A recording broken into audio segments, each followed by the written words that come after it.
భారత communist party అగ్రనాయకుడు, CPI జాతీయ ప్రధాన కార్యదర్శిగా 26 సంవత్సరాలు పనిచేసి order of Lenin, order of Dimitrov లాంటి ప్రపంచ ప్రఖ్యాత బిరుదులు పొందిన అమరజీవి చంద్ర రాజేశ్వరరావు గారి 112వ జయంతి రేపు జూన్ 6వ తేదీ. బహుశా భారతదేశంలో అనేక మంది ప్రముఖులు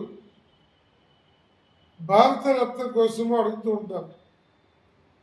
మన రాష్ట్రంలో కూడా ఎన్టీ రామారావు గారికి ఇవ్వాలని చాలా కాలంగా డిమాండ్ ఉంది. కానీ భారతీయ జనతా పార్టీ అధికారంలోకి వచ్చిన తర్వాత మంచో చెడో వారి సిద్ధాంతం వారికి ఉంది. సైద్ధాంతిక పరమైన పార్టీలు ఉన్నప్పుడు నిజమైన ప్రజాసేవకులు ఎవరు?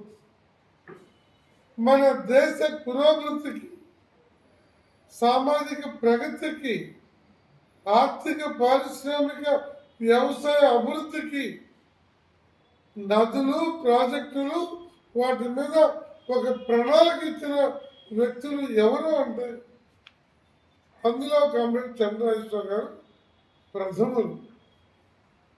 నిజంగా అడిగితే ఎవరూ అనకుండా చంద్రరాజేశ్వర గారికి, పుచ్చలపల్లి సుందరి గారికి, భారతరత్నకి అంతకన్నా అర్హత కలిగినటువంటి వాళ్ళు భారతదేశంలో ఎవరు లేరు.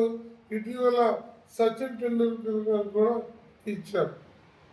అందువల్ల ఆంధ్రప్రదేశ్లో ఇలాంటి ప్రముఖులకి భారతరత్న ఇచ్చి గౌరవించుకుంటే భారత ప్రజల్ని, భారత ప్రజాస్వామ్యాన్ని గౌరవించినట్టు అవుతుందని ఈ సందర్భంగా తెలియజేస్తూ